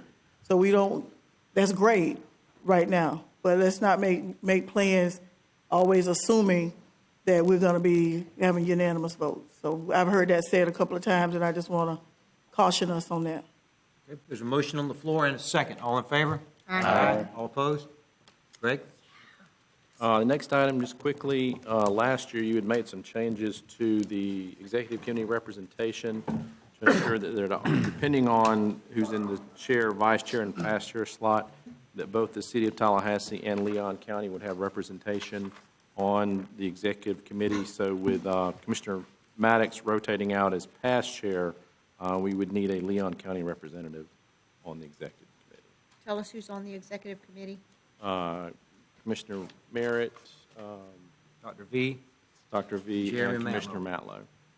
I'd happily nominate Commissioner Minor if he's willing to accept it. I second that nomination. Third. But you've gotten nominated for a lot of things. Well, thank you, Commissioner Dozier. I was actually thinking of nominating you with your, provided you have no objection. I second that. We already have a motion for. We got a motion and a second on the floor. Any more discussion? I'm sorry, we have 2 motions and 2 seconds on the floor. We need to dispense with Is one. that a substitute motion? Well, one of them has to accept. Neither one's going Yeah. to accept. So before you get too speedy there, Mr. Chair, Commissioner Minor, if you would like to do it, that's great. If not, I am happy to do it. I'm not hearing anything from our 2 colleagues, so I think it's ours. Mr. Chair, Commissioner Dozier, thank you very much for making the offer. I would very much like to defer for a time period, and if you'd be willing to serve in that role. Thank you, Dr. V. I'll withdraw my motions. And I'll make a motion for Commissioner Dozier to serve as a Leon County representative to the executive committee. I'll second that again. Okay, motion and a second. Any more discussion? All in favor? Aye. Any opposed? So who do we have now? Welcome back, Kristen. Commissioner Matlow. From City of Tallahassee is Commissioner Now Matlow. we're on 2 executive. Hold on, let's go back. It's Dozier, Miller, Dr. V. And Merritt. Merritt. Nancy's gone. Excuse me. And Matlow. Okay. M&M. And Dr. V. Okay. All right, DOT report. Anything? Right? Thank you, Mr. Chair. Yeah, one item real quick this month. We have a capacity project expected to let on January 29th, and you're part of the region. Excellent. US 319 from East Ivan up to 267. Again, this is scheduled for a June 29th letting. It's a multi-lane project with currently a $31 million construction budget. Any idea when they'll actually start work, break ground? Probably late March. Okay. And then we have the agreement in place. We're voting tonight for that Wooden Lake Road to realign that and put a stoplight there. I'll give DOT credit for that. We're paying to have a intersection realigned, and they're going to put in a stoplight for us as part of their project. As I recall, at the last meeting, there was a question I thought that we had asked of DOT regarding the Woodville loop, or whatever we're calling it, about the timing of funding and what happens if you don't move in I guess, in the stream of things, how the money could get either redistributed or withdrawn. Did I dream that? That was an extensive discussion around that. At this point, if the CRTPA was to decide to put the brakes on the direction we're going in, we do have money in the current fiscal year that would have to be reallocated to other projects that could commit those dollars. And if I may actually speak to that, Mr. Chair, you all know that Gaston County was actually a victim of those discussion of that kind of decision some time ago with the bike trail. I think we have to forfeit about $9-point-something million or so for that bike trail, because the citizens came and opposed it, and we stood there for a while, and then FDOT took their money. So I would use this opportunity also to let the Woodville citizens understand that this is actually right now in the hand of FDOT, and if we keep on kicking the can down the road, we stand a chance of losing that money completely, even though CRTPA voted to approve it, just like CRTPA voted to approve the bike trail, the Florida Art Trail. And when the citizens came opposing it and we dragged it for so long, yes, that money was gone forever. It was gone. It's gone forever. And then I don't think it's going to be real hard for Gaston County to apply for anything that has to do with a bike trail right now. That's how I believe, because we gave it to you one time, you rejected it. Now, why are you coming back for another one for another that might be rejected? So I'm glad we're having this conversation right now so that the citizens who are very concerned with our Woodville construction, no matter how, we can kick this can down the road. And FDOT, we should not be surprised if FDOT snatched that money and give it to another project. So I just thought we should mention that. So, Well, point of clarification, it's not Woodville, it's Woodville Highway. Highway, I mean, that roundabout, the one that's having the issue. That's what I'm concerned with. In that same vein, the request we heard today was to, I don't think we're scheduled to take any action, but they've asked to not take action until there's an opportunity for citizens, for a meeting to be held based on what they described. And let me just say this. I'm disappointed that the meeting that was held, for what I'm hearing, didn't move either way. And to me, that's a missed opportunity. But we've heard today a request that doesn't cost us anything, I don't think, to have a meeting on the south side where those residents can come and have members of this board to be there to hear. They didn't say make a decision, they said to hear them directly of what their concerns are. So what would be the harm in doing that? Hearing what we've heard about DOT, the money is not coming right away, not coming tomorrow, right? It's already here. The funds are here. Yeah, it's ready to be spent. Are we ready to start construction? We are ready to purchase right of way. Okay. Right at the phase. Okay. So we're ready to purchase right of ways. No ground has been turned. What is the harm of scheduling a meeting with these residents to hear them out in a parallel process? If you're going to do it anyway, at least give them opportunity to be heard, because they're not feeling as though they've been heard.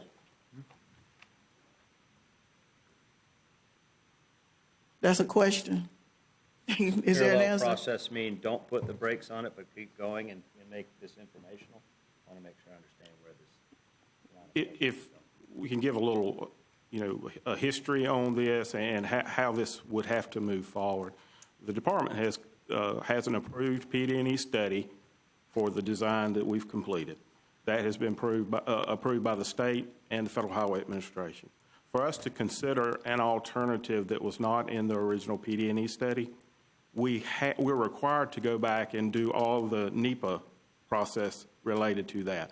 That protects everyone from, an alternative being slipped in at the last minute. So we would have to go back and step through all of those PD&E hoops is going to potentially delay the project. Then you're looking at where are the funds now? Well, we can't commit them on the project, so they have to be placed on another project. That's not trying to punish anybody. We were just charged with committing those dollars in the fiscal year we're in. We have to spend those dollars, so we have to move them to the next project. Beyond that, it just creates some concern with the department that we're stopping the process. We had an approved document. The alternative that was presented to us, there's very serious concerns whether that alternative meets the purpose and need that was identified in the PD&E study. So, however, the CRTPA does always have the option to help guide the department on how we want to move forward with this. But the thing is, we can't just stop and all of a sudden switch to another alternative. That's not possible. That's clear. That's clear. What I'm asking now is an opportunity. Well, let me just back up and let me ask this: is there any tolerance for responding to the request that was made? And I'm asking that not just of DOT. I'm asking that of of members around the board. Is there any tolerance to honoring the request that was made today? My question, with all due respect, is to what end? Yeah.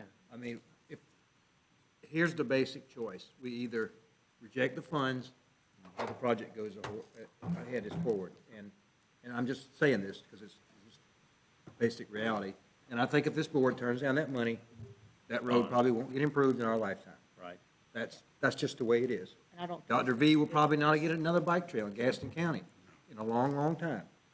So certainly I'm cognizant of the concerns of folks, but I also don't want to waste our time having a meeting. I mean, if we're going to do something, let's just vote today. If y'all want to do it, if somebody wants to make a motion to reject the money and it passes, that's the end of it. If there's no motion to reject the money, that's the end of it. Well, to be clear, that's not what I asked. I understand. I just asked, is there any tolerance, again, to honor the request that was made?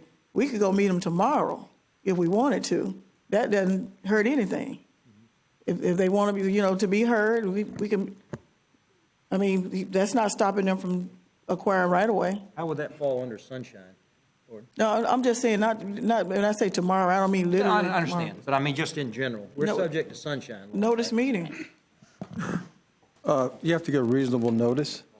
So it just depends on what the will of the board would be. If that's the direction you want to go in, you would have to give some type of notice publicly that you were going to have the meeting in the location. It's because we would be talking about something we would potentially be voting. I understand sunshine fully. Notice, a notice meeting, reasonable notice, as he said. And again, I'm only asking the question. If there's no tolerance for it, then keep moving. On point. I'm going to let Commissioner Go ahead, Kristen. You can go ahead. No. I mean, Maddox, you're you've been commissioners from driving Leon this County. for a You while, just show so much love for one another. So here's the thing. I couldn't actually see him down behind the iPad. Commissioner Maddox, you've been pushing for this to extend the I think we time. have to be realistic about where we really are right now and the decision that we're trying to make.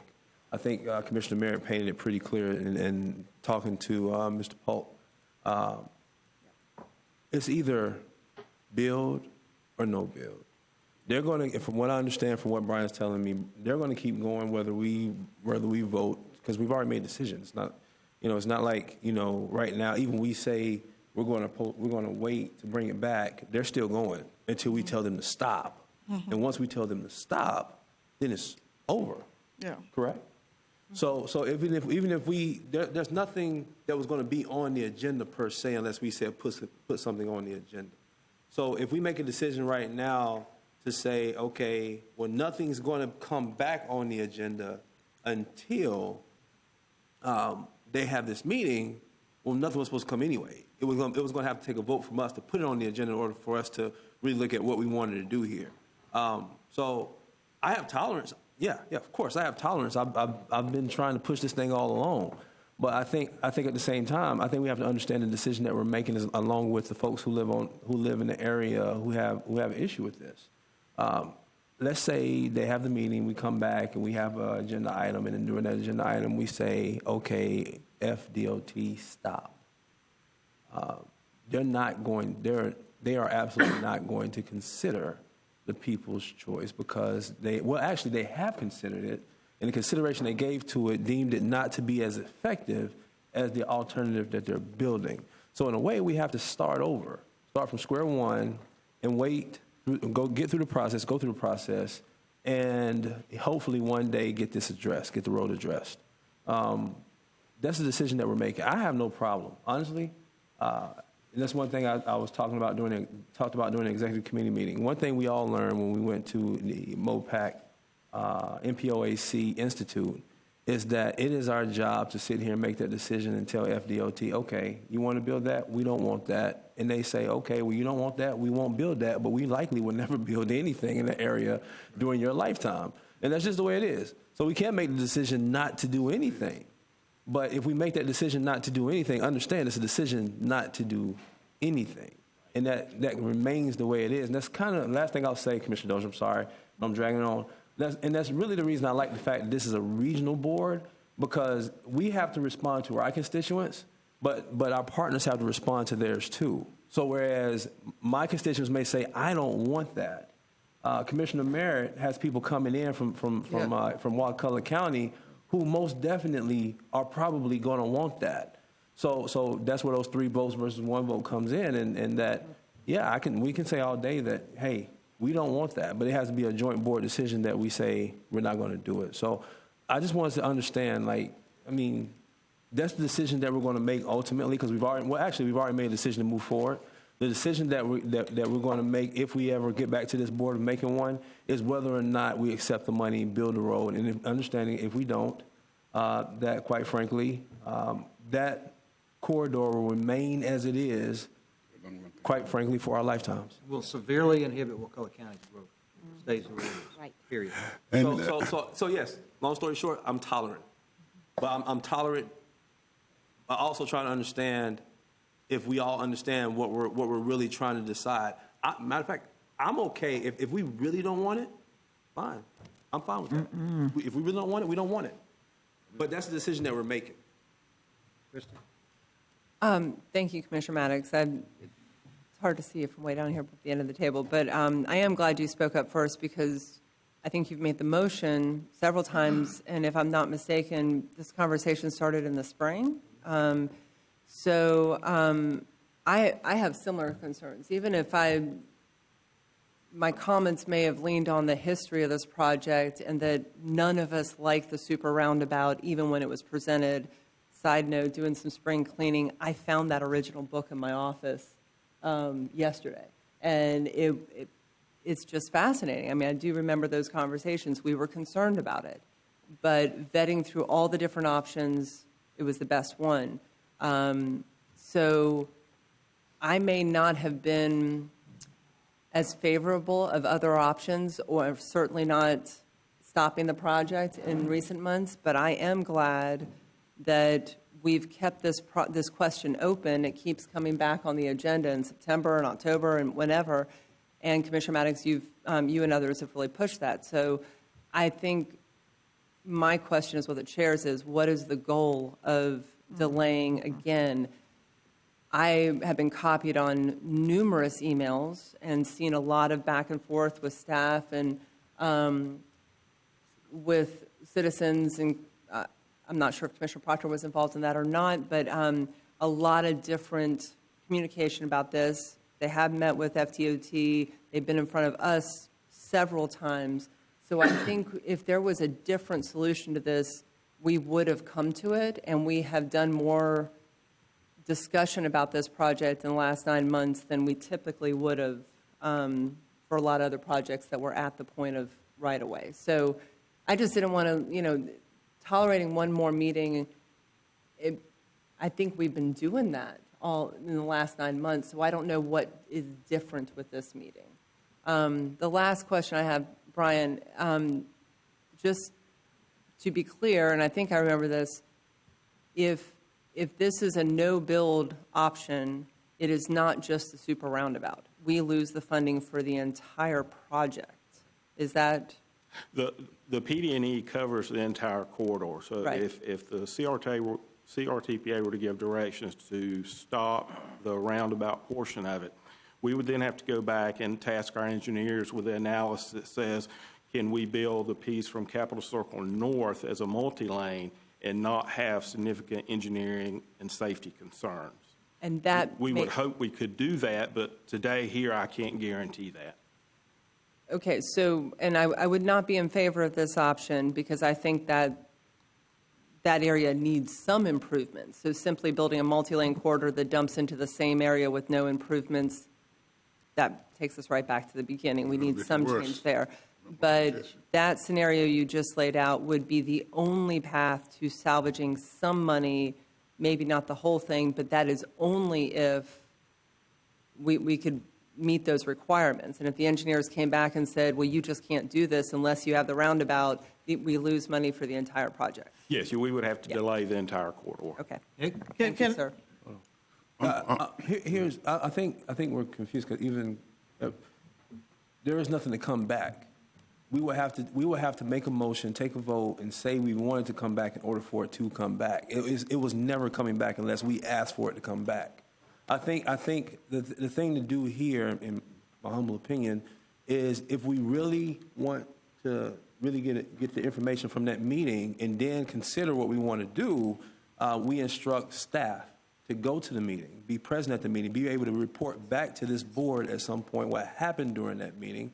And then at that point, if we want to make a motion for an agenda item to come back to us to consider whether or not we consider stopping the project, then that's when we do it. So it really doesn't, I mean, I don't even really think, does that take a motion to do that?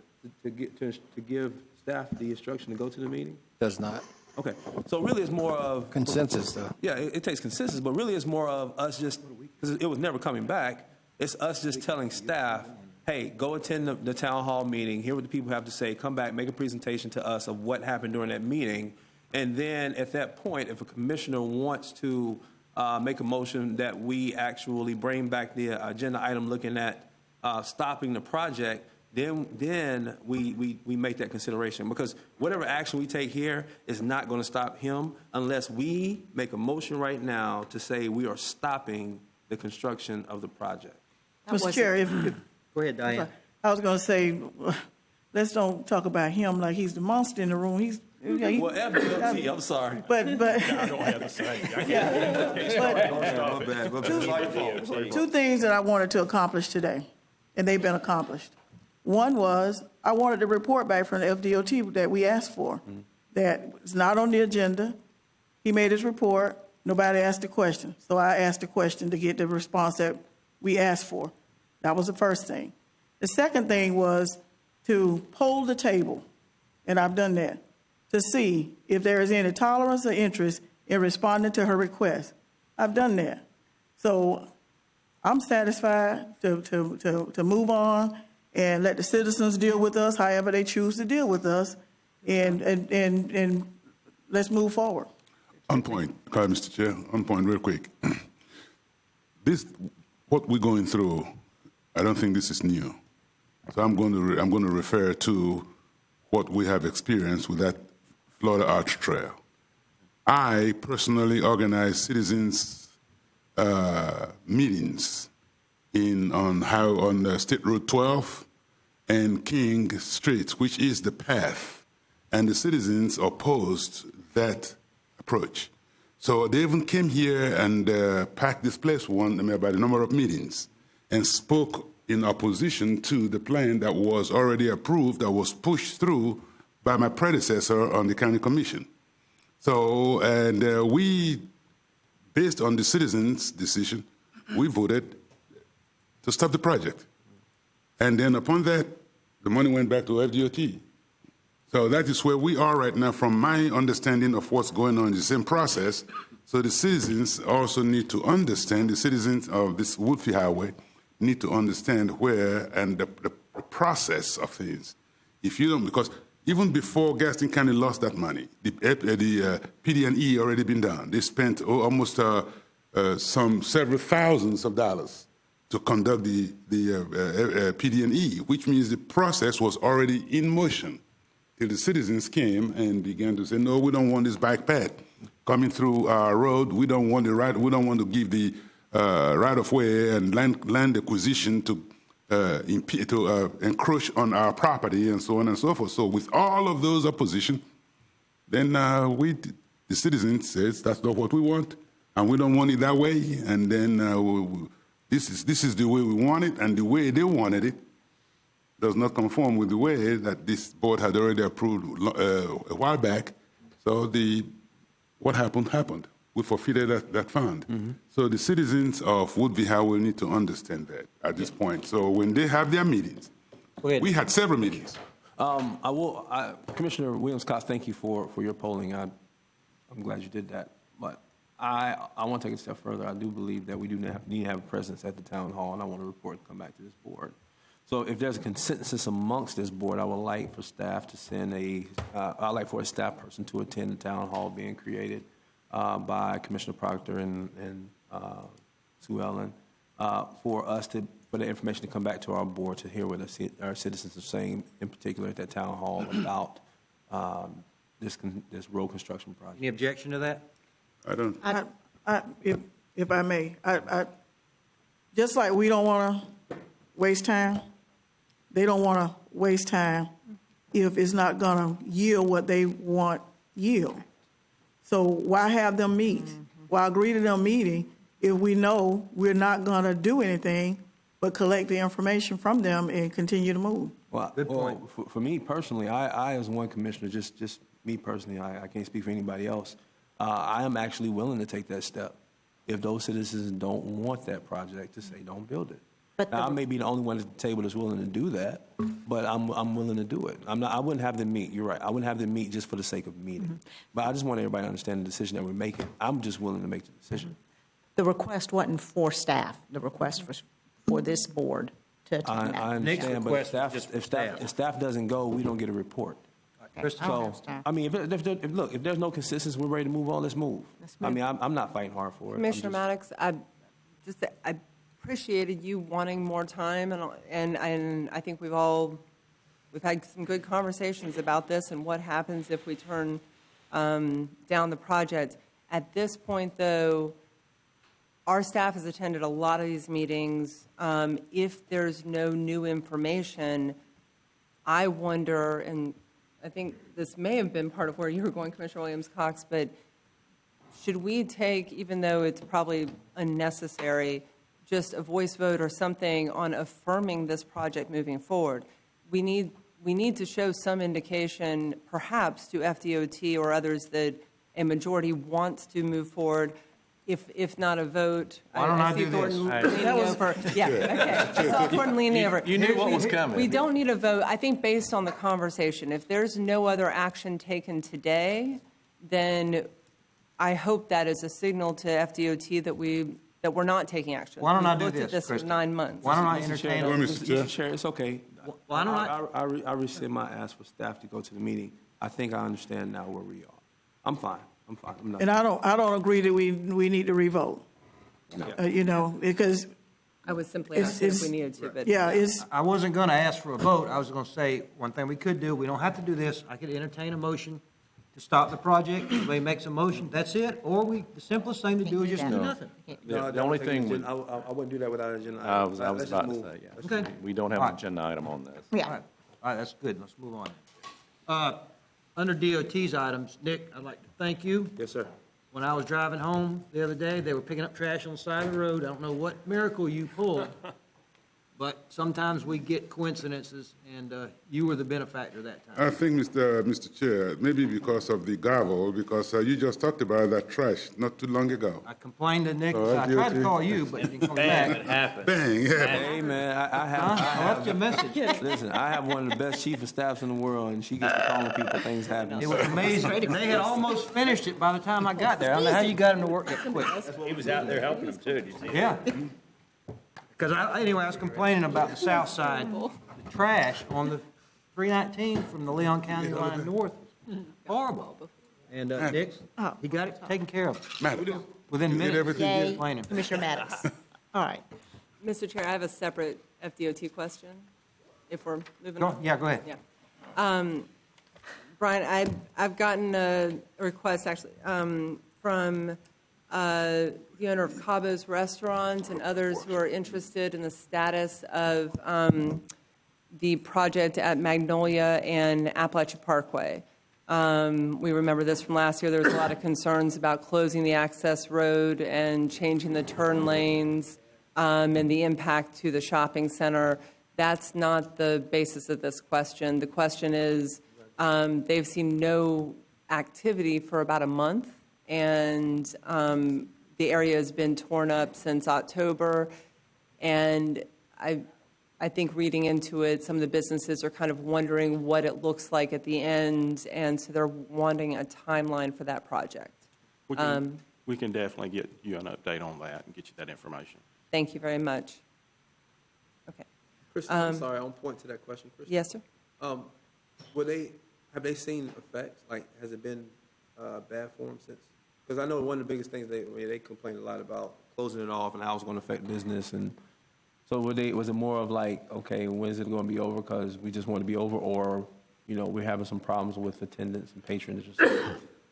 I think some still fear an impact on customers being able to come in and out of that shopping center. From our conversations last year, there's a lot of issues within the shopping center complex itself. It's not just the access road, but that's part of it.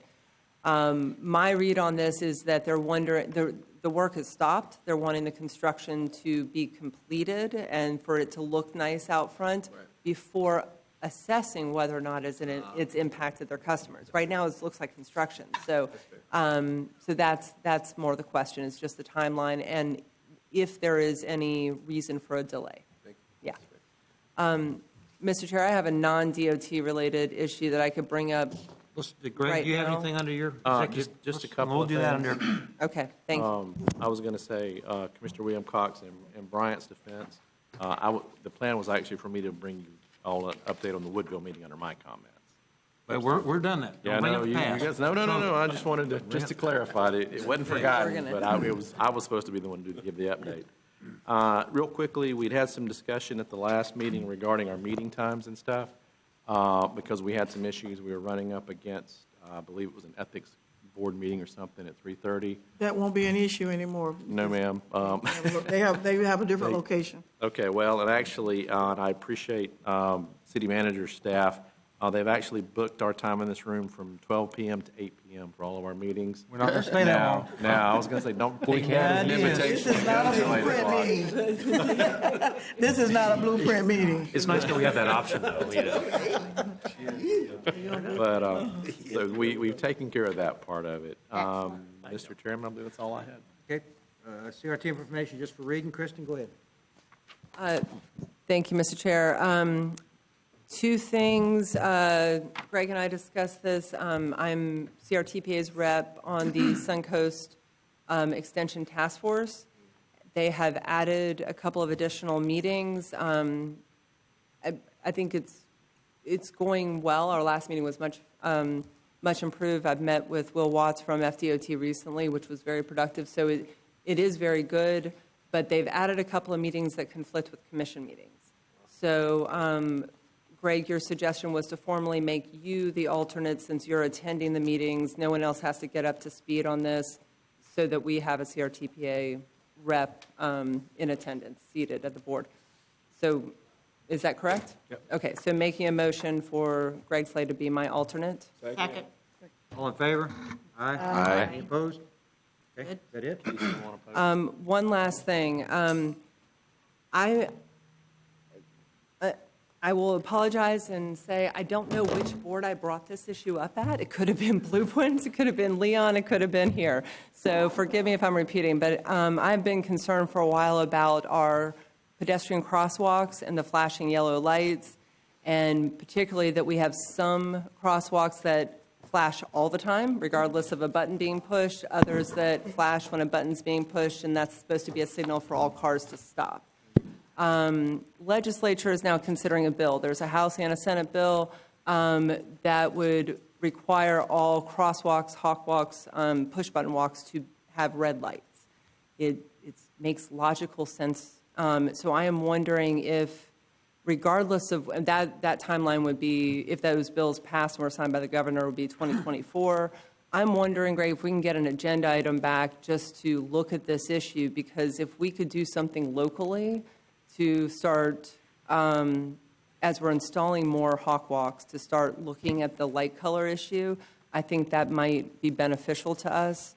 I personally, for as long as we've had the hawk walks, What's a hawk walk? I'm sorry, the hawk, I actually wrote it down. It's high-intensity activity or activated crosswalk. South Adams is an example of a hawk. I don't know. Yeah, that's what I wrote down from the bill. That's the one by the post office. Yes. Yes. Yeah, and there's one on By the Gadsden, way, there's one other places. I drove, there's still kids running across the road. We have I a know. we have a Not even using it. crosswalk No. on Gadsden down near Department of Health that you don't have to push a button. The lights are always flashing versus one on Gadsden near Lafayette Park where you do have to push a button. We don't have consistency, so I don't know how we can get our drivers to learn what they're supposed to do. So, Clarification, you said something about a red light versus I know there's a bill that would require a flashing beacon. it's a flashing red light. In the bill, it is flashing red. I just reminded myself, yes. The problem with that, and I'll look to Mr. Schaefer, the MCTUD, that's everything that governs traffic signals, does not allow for a red light at a pedestrian crossing, Steve? Am I correct on that?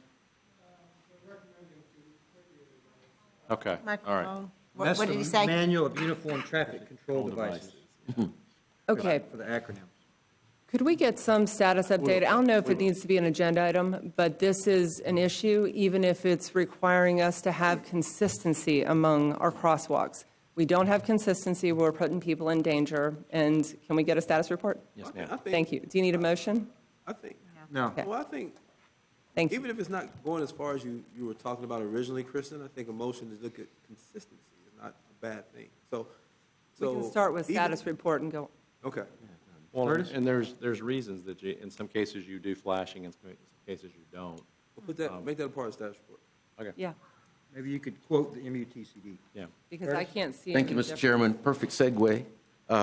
I, for the past 2 years, I know, have brought up the issue of a crosswalk at Orange Avenue, just west of Spring Hill, Lake Bradford, in the Liberty Park area. Nothing has been done about that. Commissioner Williams-Cox hosted a group of senior citizens here at City Hall the other day, and the Neighborhood Association president inquired about that again, and I was shamefaced because I told her that it had come up a number of times and nothing has been done about it. The issue is Liberty Park is on the south side of Orange Avenue.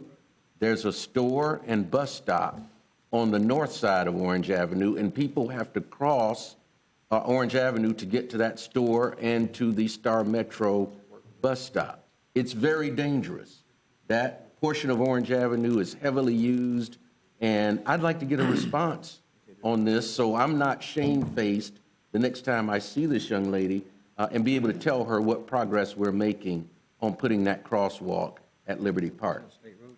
It is a state road. And Mr. Richard, we submitted a project for this year on that, so we'll follow back up and see. Please do. On whether or not the funding. Because I don't want a life to be lost to have us make this a sense of urgency. Because children, elementary school children are crossing to get to that store. And I certainly don't want a life to have to be lost to punctuate the point that we need that. I'm sorry, Commissioner Williams, I missed that. Did you say we did submit? It was part of our transportation safety management program projects we submitted for this year. The other, and I don't know. Commissioner Richards, can I ask a question on Yes, your ma'am. on point there? In the meantime, while we wait for that project, is there something else that we can do? At Florida A&M on Wanish Way, they put some. That's where I was going. Okay, go ahead. Yeah, Go yeah. ahead. And the issue there, Commissioner Williams-Cox, when I come through there at night, it's not lit enough, and especially when you're coming to that oak tree and kids come across from behind that oak tree, I'm surprised somebody hadn't been hit. They really need a lighted, either more light or the flashing But the that's- push button, because that's still a very dangerous area because it is so poorly lit at night. But that's FAMU maintained. Oh, is that FAMU? Yeah, that's Okay. FAMU maintained. I'll take that up with President Robinson or the appropriate person there because, and those kids, they'll walk across, you know, on that phone or with dark clothing, and you can hardly see them Right. coming across there. So is that, I don't know, Greg, if you're familiar with what they've done on Wannish Way, because they came to us, they came to us with an issue wanting the city to do something on Wannish Way, because as you know, kids are crossing Wannish Yeah, Way sure. between the dorms and the service Food center. court, yeah. And so when we told them that, Wayne determined that it was their road, that they maintain, they're in charge there on that. I'm sorry, Commissioner, of Wannish Way. One more point to what you were talking about. The great part about sitting next to FDOT is you get to ask questions. What you did will likely come back and see, we'll see on the front end 6 to 8 months.